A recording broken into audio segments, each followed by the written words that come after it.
one of the most common questions I also get is, did we take steroids? Because now, of course, drugs is such a big issue in sports. And the answer is yes. It was just in the beginning stage because bodybuilders in those days just experimented with it, but it was not illegal. It was like, we talked about it very openly. I mean, anyone that was asked, says, you take steroids? Yeah, I take 3 Dianabol a day. Or someone else would say, I would take this, and that. It was not an illegal thing. Now, after it became a big problem, then our federation said, okay, bodybuilders ought not to take steroids, and there will be testing done, surprise testing done. You could be called at any given time, and within 2 days you have to do a test, so you can't get rid of the whole thing out of your system or anything like that. So that's what's going on right now. The bodybuilders are tested continuously. Well, the full term is androgenic anabolic steroid. Androgenic means male hormone-like, anabolic means to build, and steroid is a class of drugs that these are. These are derivatives of cholesterol. Your body has male hormones in it, derivatives of testosterone.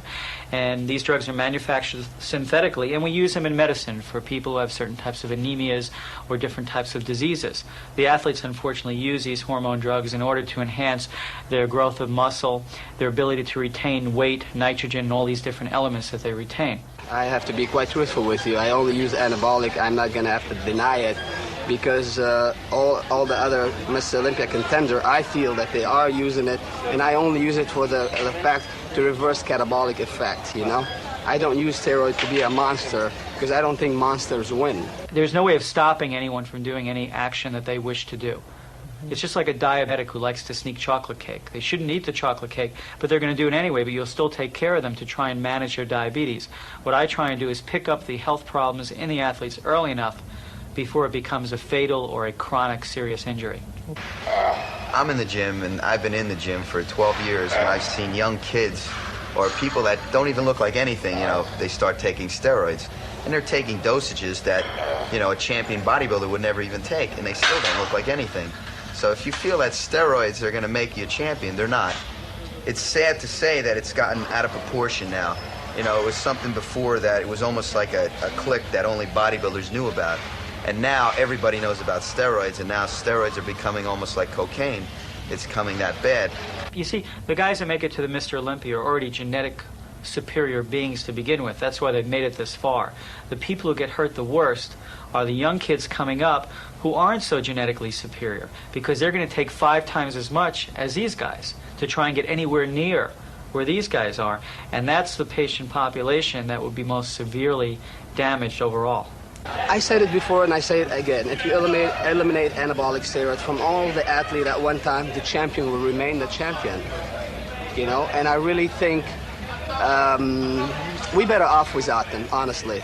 There's one athlete, Paul Jean-Guillain, who is just in a recent pro contest, and he's in the top 10 or 15 in the world. And after a recent competition, he wanted to be tested. He came to me, I didn't go to him, and I tested him the next day, right after the competition, and he was negative. He also won the World Championships where he was tested. So there are these genetic freaks, so to speak, or these superior genetic specimens that will gradually come to surface. I put a bet that I take a drug test anytime. If I flunk it, I give anybody $10,000. I give them $100,000 if they want to. It's just I won't flunk the test because I never take drugs. People keep saying, well, you come off of it. I didn't come off no drug for the universe. I have never taken drugs. I compete a middleweight since 1980. I think the main thing about natural bodybuilding is you have to train all the time. You can't take 2 or 3 months off and then try to come back. You have to eat good all the time, and it's become like a self-discipline. You got to really want it. I'm not looking to risk my health for, glory. The bodybuilding is supposed to be an athlete sport. It's supposed to be very healthy, low blood pressure, not high blood pressure. The guy have high blood pressure. They're losing their hair. They look, I'm 28. I'll be 28 September 17, and I don't look 28. I got guys that my age look older. And, to me, I appreciate what I do. The drugs do work. That was a mistake the medical community made in that they said that the drugs do not enhance performance. The athletes knew they enhanced performance, so now when we tell them, well, the drugs will also hurt you, they say, well, you lied to us about this part. Why should we believe you about this part now? The drugs do make a difference, whether it's 2% or 5% or whatever. There is a definitive advantage. However, they don't get to keep the advantage. For instance, an athlete takes these, he might shoot up quick, but it'll come down quick also, where an athlete that trains naturally will come up slower, go even beyond where the other athlete and then stay at this high level for a longer period of time and begin a gradual decline. These athletes will burn out much earlier. When the bodybuilders of yesteryear did take steroids, they didn't take them in the massive dosages that the bodybuilders today are taking. You know, steroids are just a finishing touch for the bodybuilder, and the thing is, more is not better.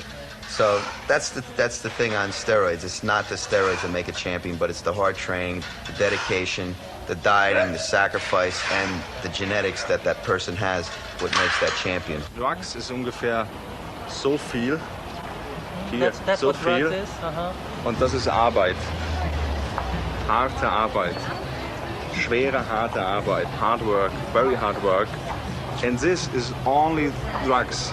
If you asked me 4 years ago, I didn't think we'd ever get a handle on this program, and now we have a very firm handle on it. I think we're going to continue to increase the number of drug-tested competitions, and if we can get bodybuilding to become an Olympic sport, it'll open up all new avenues for the sport financially as well as socially, and I think we'll eventually get our drug testing up to the top levels. But it's going to take a lot of work, a lot of time, and a lot of money, and we'll see if the sports